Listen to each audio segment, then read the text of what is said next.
Hi, it's Dr. Diana Hoffey, founder of Amazing Over 40. And this is one of my Amazing Over 40 interviews with an amazing woman, Genevieve Quarfoot. I may probably said it completely wrong, but I'll say it again That's in all a right.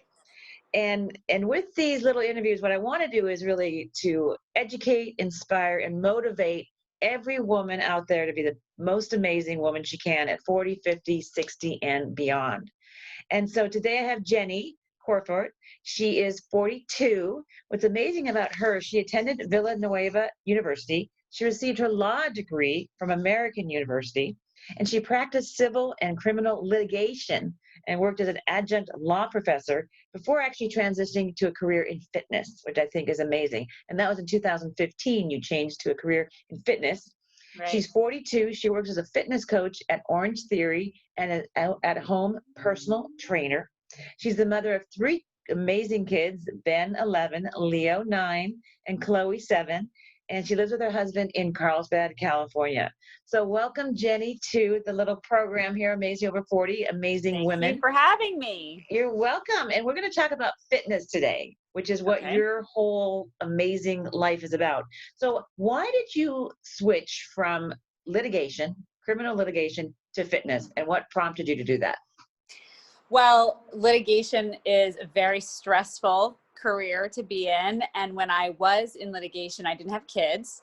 So I had to carve out time to work out. It was a very busy job, nights and weekends. So I got a personal trainer who was just down the street. And for me, that hour was so essential to my stress balance and just taking a break. I mean, I would often have to come back to the office after working out, but Wow. So, you go just, after. Wow. yeah, I mean, I would work out at 5. Let's say I'd meet him at 5.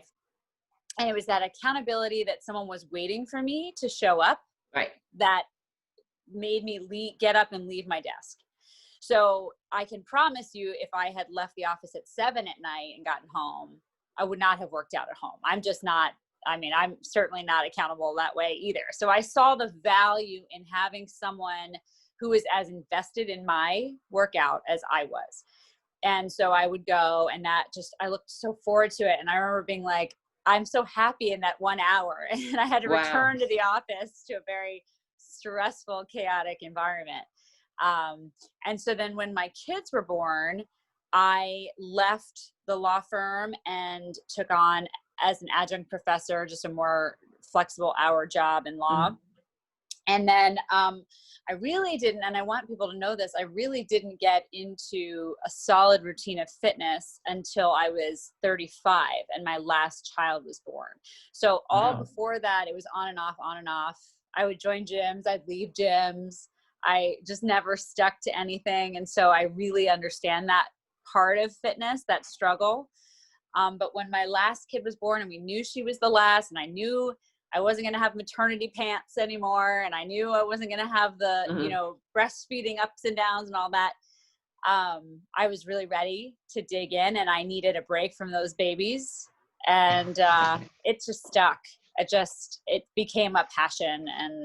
And I finally left law altogether. And I thought, if I could do this as a job, it Wow. wouldn't What feel you like love to work. do. Right. Yeah. That That is was awesome. it. Now, did you ever get fearful about leaving the law practice and making it a whole new career in fitness? Absolutely. Absolutely. I think a lot of that is ego. I'd say most of it is ego, because there comes a point, even if I hadn't gone right into fitness, even if just to stop and have the babies, it was hard to, like, I remember, and I think I've told you this, Diana, but when I would fill out a form at the doctor's office, it would say occupation, and I would write, well, I had to put mother, but I Right. always wanted to add in, like, but I used to be a lawyer, like, so it was hard, that transition. And then once I hooked into fitness and I knew that was going to be a whole new career, I think part of it is you feel like you have to explain to people, oh, well, this is why I left law, or this is why I Right. do this now. And, the beauty of being over 40 is you don't have to care what anyone thinks or what. It's like, Good point. that is Good the point. nicest. The best thing about being over 40 is I don't care. Anyone judges what my choices are, but I knew it was a good fit for my family as far as time. in my schedule. And just doing what I love, I came home happier than I did as an attorney.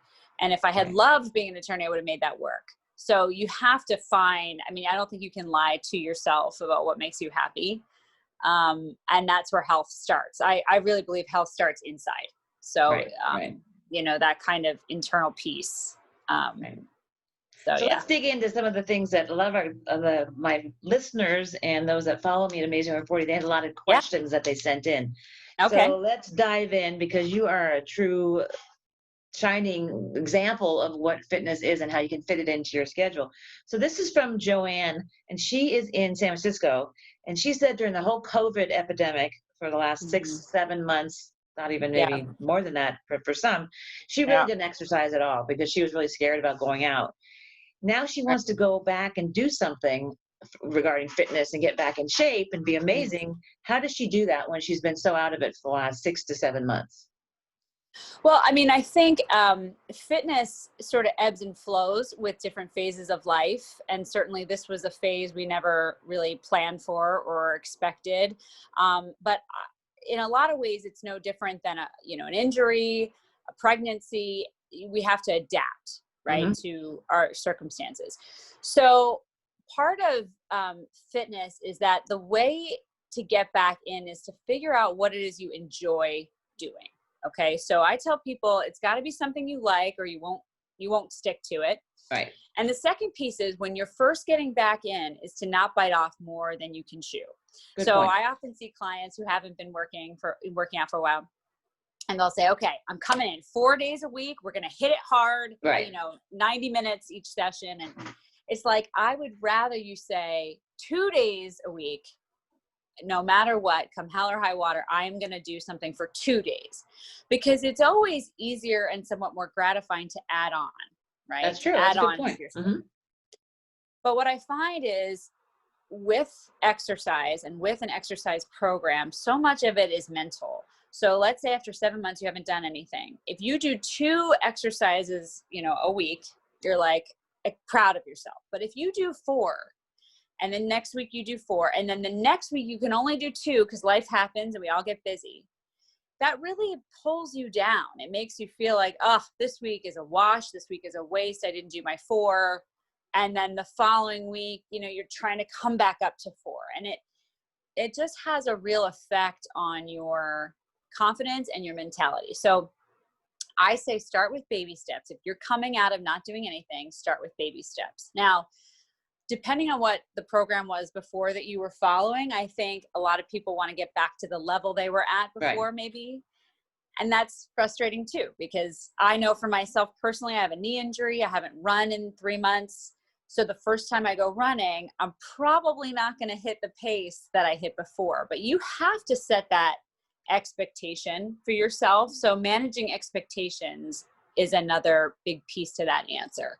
You have to be gentle with yourself and kind to yourself, and not feel like after 7 months, or even just no matter how much time has gone by, it's more just about, is your attitude ready to go work out? And if that first workout, you're psyched, and then the second one isn't as good as the first one, just be kind to yourself and give yourself, room to slowly, gradually build up to where you were. Yeah, you brought up many points in that whole discussion you just had, because I am a talker. I know. No, it's great worst. because I had just written a blog about self-compassion and how to be more compassionate to yourself during these times, because it's so crazy. And I made the example of I go hiking up Double Peak, which is a hike that's about 5 miles. It's pretty strenuous. But when I first started doing it, it was really hard. I mean, I couldn't do it without stopping and feeling like I was going to pass out. And so I wrote a blog about that, and then I actually made a videotape about me going up the hill, and then what are the things I could do that were self-compassionate about, not comparing to other people, how fast I was going, knowing I was at least out there doing it, right? And so what you're saying is very true, in that just start with the baby steps. Go back to where you feel comfortable, maybe get a trainer that can help, or a class that you can go to, but baby steps, and just get back into it, and just give yourself credit that you're even doing something. So Right. like for Joanne that we're saying, it might be just walking around the block first, or going to the park, or finding something she likes to do. Like for me, I Hmm. love tennis. So I love going to my tennis drill. So find what you love, because I think that's a great point. I also think there is a difference between, being your best competitor and being your own worst enemy. I think there's a line there where it's, the world can beat up on you plenty. You don't need to do it to yourself. So, you should be your best competitor for sure. Sometimes you need an outside coach. Sometimes it's hard to coach ourselves, to Right. motivate ourselves. That's where you get your trainer or your friend or your workout buddy. Right.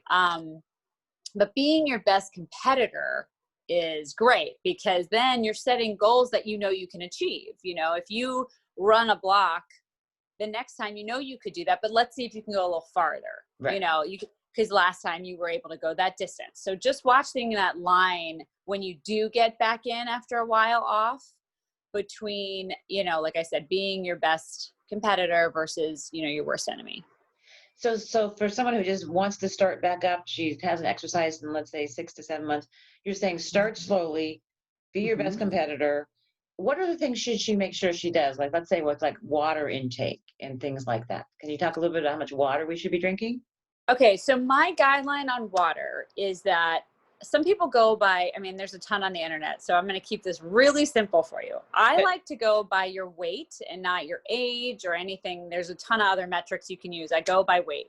right, And what I generally go by is that you should be drinking about a half an ounce to a full ounce per pound that you weigh. So for instance, I'll use right. myself as an example. I weigh 128 pounds. I don't like drinking water, and I'm terrible at it. So I'm going to go with the bare amount. Let's go. So half an ounce for me, for my weight, would be 64 ounces, right? So that's the minimum amount of water I should be drinking. Now I have one of those 32-ounce hydro flasks, and they're Right. they're big. But if I drink 2 of those full a day, I'm hitting my minimum amount. Okay. So if I was to go for 1 ounce per weight, you do the math, and that's about 4 of those hydro Right. flasks. So Right. that's my quick and dirty rule of thumb on water. And I completely agree with you on that one. I always say it's half your body weight in ounces of water. So Right. we got to the same way. Minimum. It's And exactly I'm right. proud of And then if you myself when I, exercise, you need more water. So I right. absolutely agree with you with that. And, depending on where you live too, it's been so hot here lately. We're having sort of a late summer bloom here, but it's, again, if you're outside walking and you're doing more, your water intake has to be more. But again, I'm a lazy water drinker. I'm not one of those that's great about bringing, but So how do you make your water more exciting? How do you make it so that you want to drink your water? so a lot of people like the add-ins, like the Nooms, I think, or like little flavor packets and whatnot. But this is going to sound so crazy, but for me, I love the look of the Hydro Flask. They're so pretty. They have the best colors, and they stay cold all day because I won't drink it once it's room temperature. Mm, So for me, it's not about flavoring it up, and I don't want to add a whole lot to my water. So I find that if I get a Hydro Flask and I fill it the night before, put it in the refrigerator and wake up, it's already filled and it's cold and it stays cold. Then I'll drink it. But all the right. problem is when you fill it up and it's tepid and you're like kind of sipping on it all day, that won't do it for me. So I would recommend, if you're a lazy water drinker like me, I would fill it the night before so it's ready to go. Right. If then you have no way of forgetting it, you just grab it and go, So that's one of my, and I like the pretty ones that stay cold now. Like before, it used to be like those plastic ones that got room temperature real fast, but now you can and I even throw a bunch of ice in there, and it Wow. just, So it's really yeah. cold. Yeah. I just know that some Yeah. people like to add some flavors, like some lemon or cucumber. Just watch the sugar on that. Some of these packets, like, Yeah, of some course it packets makes it, have that. I mean, I do think yeah, electrolytes are important if you're exercising a lot, because you want to replenish right. the electrolytes, but you don't need a lot of sugar. So I Well, agree with that's the that. other thing. Like people will go run 2 miles and then they'll chug a Gatorade. And it's like, Gatorade is more like, if you're a real athlete and you're really out there, maybe plugging out 6, 8, 10 miles, then sure. But you don't want to undo, all that you just put in. Exactly. Exactly. So So let's go to another question, because I thought that was a really great one for her. So then it's Emily, and she's in mhm. LA, and she says how she's 48 and she has these 10 pounds she just cannot get rid of. and she exercises, she drinks her water, she tries to do everything right, but she just can't get rid of those last 10 pounds. Any Hmm. tips that you would have for her and others of us that have those 10 pounds but still trying to lose? So it's funny because again, there's everybody's different and Right. everybody looks for the answer that's going to work, and it's everybody processes food differently. Everyone's metabolism starts to kind of wane a little bit as we get past 40, and COVID has not helped because we're stuck at home with our snacks. And if you're working from Right. home, that's another Right. really common pitfall, is if you have access to your your own food during the day. So what I found works best for people with trying to lose weight is, and you've heard it a million times, the first one is portion control. Portion control. Now, it's been a little easier that we can't go to restaurants as much, but typically when you go to a restaurant in our country, portions are massive. I Right. mean, they give you a piece of chicken, and chicken's healthy, but anything is going to be more than you need if it's bigger than like the size of your fist, right? Right. So a lot of times people will eat healthy food, but they're eating too much of it. Hmm. Okay. So the problem is everybody's body has a certain caloric intake after which your body doesn't need anymore, and it will Hmm. store it as Right. fat. So portion control comes in handy when, like, if you go to a restaurant, one of the tricks of the trade is that you ask for a take-home box when you order your food. And then Mm, when your food comes, you put half of the meal in the take-home box. You nice. eat the meal at dinner with whoever you're with, and then you take the rest home, and That's then a you eat it the great next tip. day.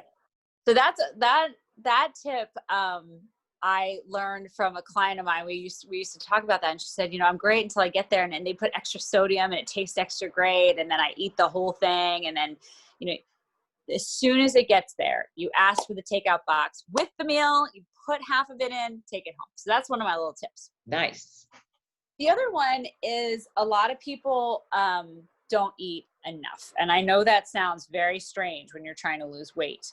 But if you are working out a lot, as a lot of people who are trying to lose weight are doing, they're adding their exercise. If you are not eating enough for what you need, your body holds on for dear life to that fat because it needs it for energy. Hmm. Okay. So a lot of times I'll tell people you have to think of your metabolism as like a fire. Okay. And in order to kindle that fire, you have to feed it. You have to put logs on the fire. So some people will fast before they go to the gym, or they won't eat breakfast because they think that's just a meal, throwaway meal. But your body actually gets its furnace going by eating. Now, what happens is when you're holding on to that last 10 pounds, it's almost like it's not so much that you want to go on a big blowout diet, but it's just that annoying last little bit of weight that you want to shake. So what I tell people a lot of times is to meal prep and plan. Okay. This oftentimes is like the little trick that really helps cut down on how much you're eating and when. So those little meals during the day, instead of 3 squares, like that you've always taught, breakfast, lunch, Right. and dinner, I like to plan out little portable snacks that I know are good, that I can already have ready to go, so that when I'm starving, I'm not overeating. A lot of times when you're watching your weight, you're not eating as much. And then by the time you get to the meal where you plan to eat, you are just ravenous. I Ravenous. mean, Right. and we have all been there. Like, I sometimes like, I can't wait to eat dinner. And then you just go crazy, and then you're full, and then you feel bad. And so when you're trying to lose weight, those little 5 to 10 pounds, the best trick is to meal prep and plan.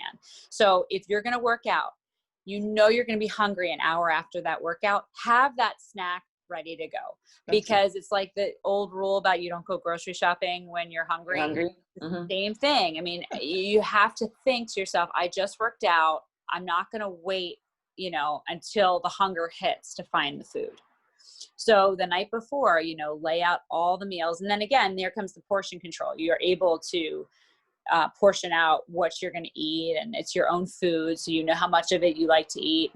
And then, for that day, here are my meals. I'm not trying to grab, or, I didn't think of lunch, so I'm going to drive through Chick-fil-A and grab, Yeah. a bunch of Right. stuff I wouldn't normally eat.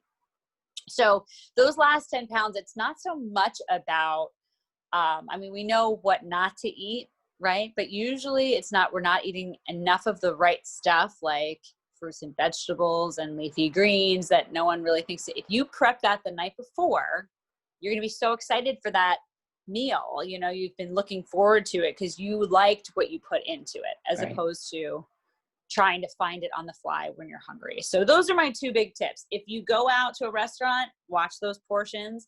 And when you're at home, I mean, I love, one of my favorite snacks is dark chocolate and almonds. Like, you go and you get the bag and you can weigh it and stuff, because it's like, I look forward to it. And that's a really healthy But you're snack. having a small portion, not the whole bag. Small portion. Yeah. Right. And a lot of those little snacks during the day keep you full. Drinking that water makes you feel full.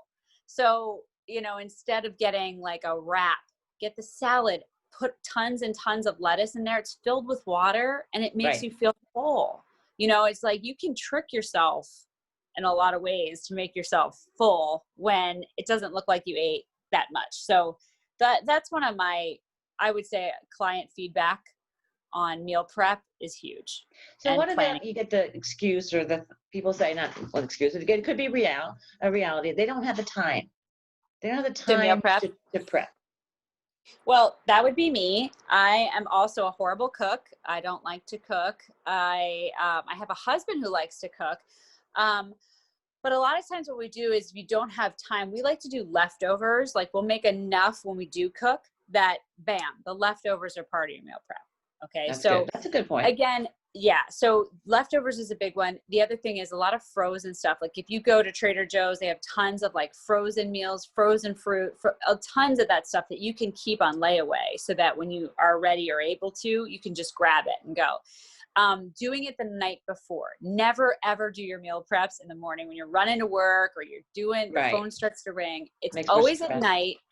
And for me, I have to do it before I sit down to watch TV at night. You know, like, you've got that glass of wine poured and you're going to sit and watch your shows. And it's like, if it's not prepped before that, it's not going to happen. Not going to happen. That's You got to do it either while you're making dinner for everyone, or right after you clean up dinner. Right. So that's what the other thing that I've heard from a lot of my patients say is, do on a weekend, like a Sunday afternoon, try to get a lot of the meal prep done then, when you're not as stressed, and maybe have the time to put the good things in little baggies, or put them in containers that you can reuse, so that you don't waste plastic.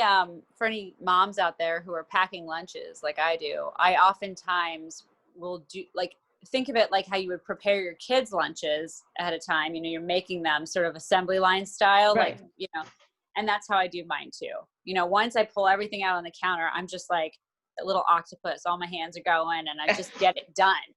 And once it's done, it's just the best feeling, because you open the fridge and it's there. You know, when you're trying to lose weight, all you think about is food and what I should not be eating. And when you go to the grocery store, you buy all the, you know, try to stay away from the processed crap, stay with the good, whole, organic foods. Somebody told me once that, you know, eating an apple, it's a whole organic apple, and you eat it and your body's working to process it. It has to do the processing for you. So it's almost like you're burning calories while you're eating this apple, as opposed to something that's processed, that you're just throwing in your mouth like a pretzel. You know, that just doesn't do anything for you. So, and less nutrients too. Right. Absolutely. Oh yeah. And that donut versus an apple. Right. And and then that leaves you feeling so empty. You know, no, it's so not good even going filling. down. It's fluff. I don't even. So I eat an apple a day. I do. Every day I have an apple, and I love the Honeycrisp apples. I cut it up, and I have a little peanut butter in the morning with it, and I just love my apples. So an apple a day, I do believe, helps keep the doctor away. Yeah. And a couple of other snacks I really like is Greek yogurt with berries. That's a good one on the go. They'll even make them now with the stuff you can pour in, but I love berries. They have water in them, antioxidants. Greek yogurt is so good for your GI system. I love, one of the things I put almost on everything is avocado. I know I love avocado. I mean, it's a good fat. It fills you up. It gives you energy. You put it on some toast.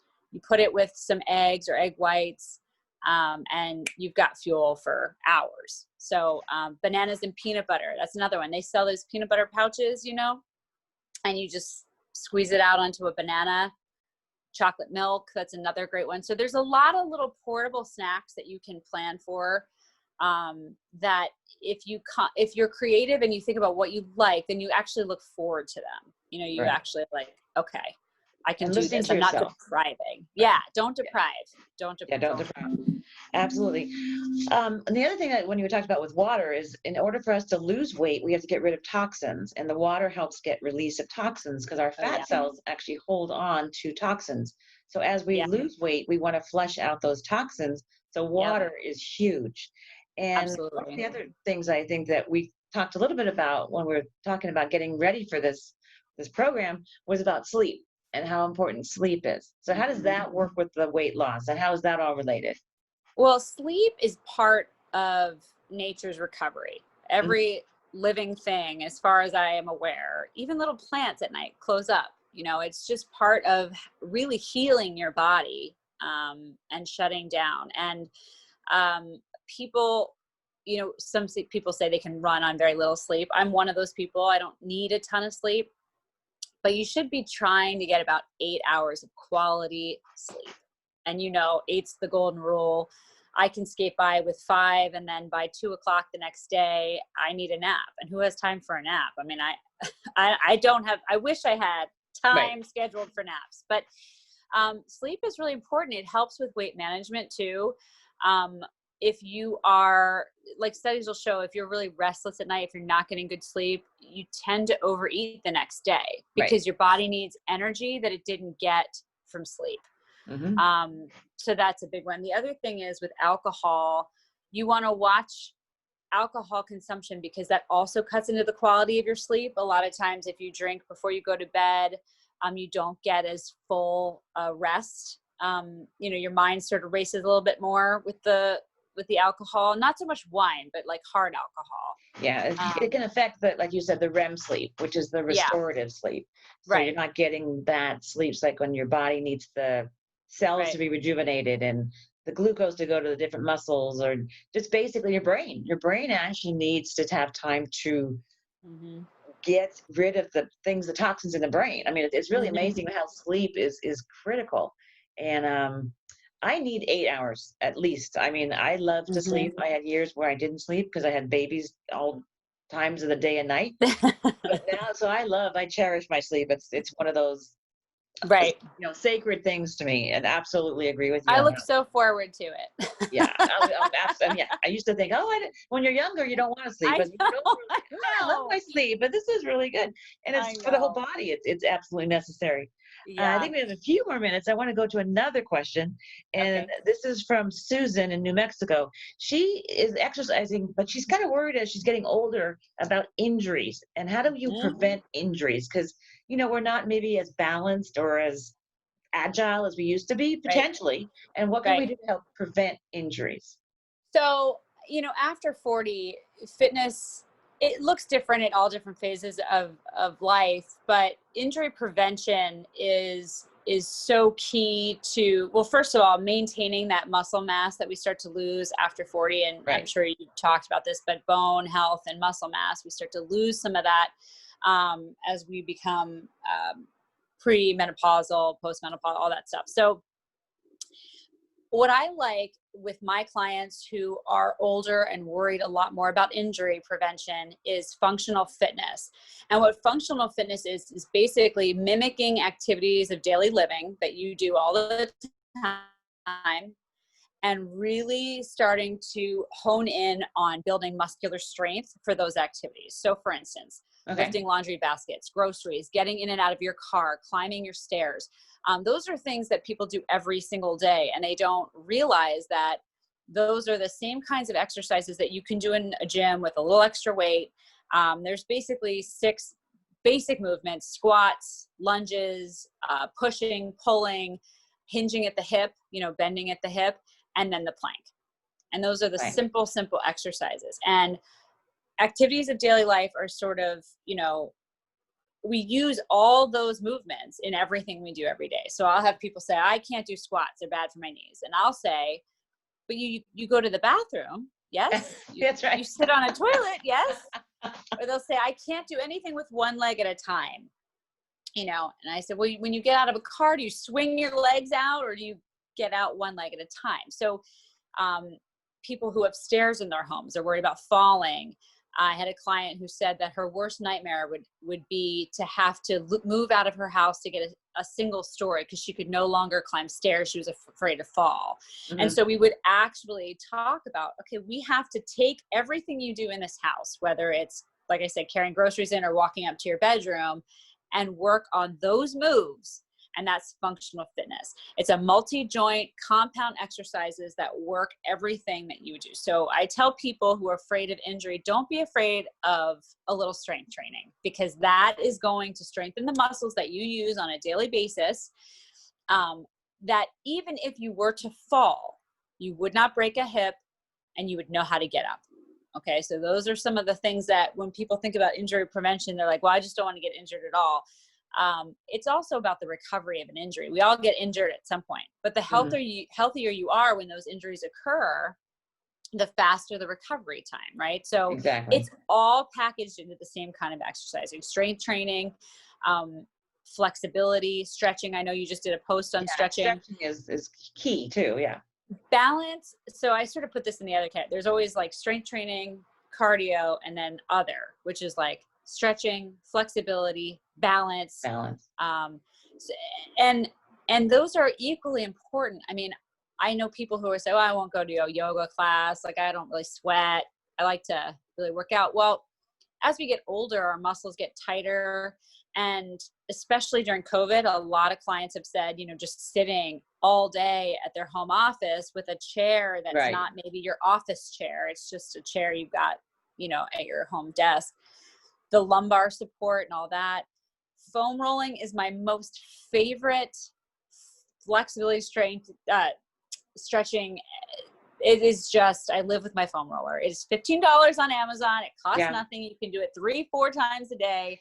Yeah, I used to do it all the time, and now I forgot. So when you mentioned it, I'm like, that's true. I need to do the foam roller because I did it at the gym all the time. It is like, when I was first getting certified, I took a course where they had us foam roll half of our body and not the other half. And then we worked out and did like squats and overhead presses. And I could just feel like the difference in my joints. Everything is connected. So when you really take care of those muscles, it helps with low back pain. So you talk about injuring, like lower back is very common as we get older. Doing the foam roller on the hip flexors and the hamstrings. And again, you could find millions of tutorials on those. You don't have to take a class, but taking the time to stretch and do the foam roller, especially with lower back pain, that's going to be a lifesaver.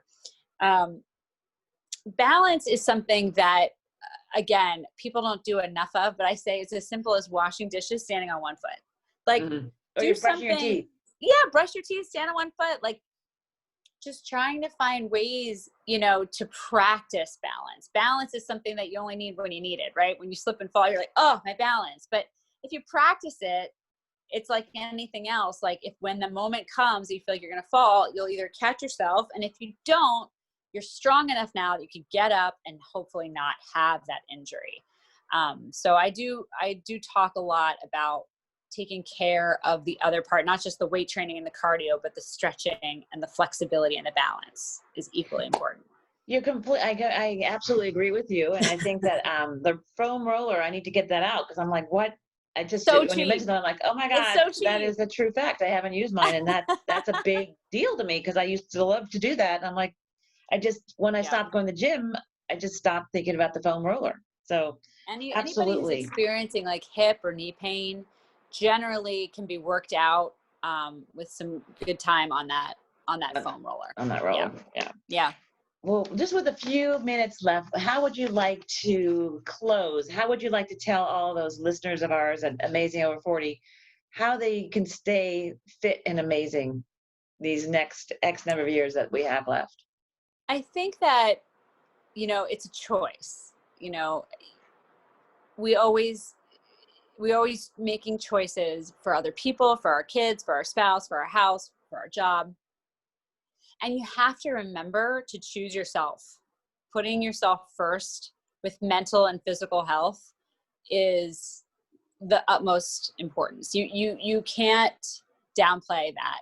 I think that health is the gift that keeps on giving. That good health, waking up in the morning, I never take it for granted because, you know, like I said, even like now that I have this knee injury and I'm not allowed to run right now, I miss running. You know, you don't ever take that good health for granted. So you have to take care of it. It's never too late. I think people feel like, oh, well, I'm chasing the clock. You know, I'm 60. I'm just getting into it. It's never too late. I mean, I've worked with people that are 85 sitting in a chair and man, they're going with their little stretchy bands. It's never too late.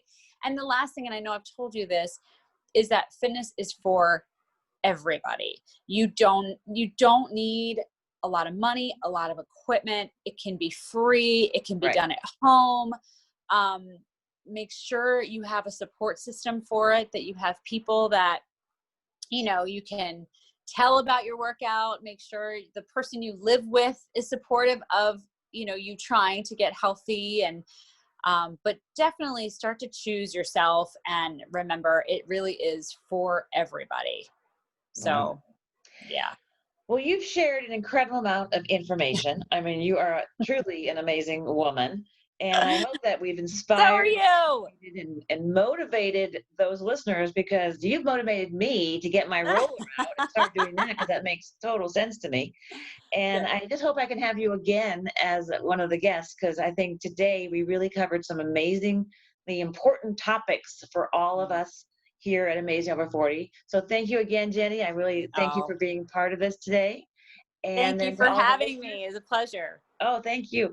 And then all the listeners, we're going to be back for another one of these. Just check out the community board on the site, and we'll see you next time. Bye-bye. Thank you.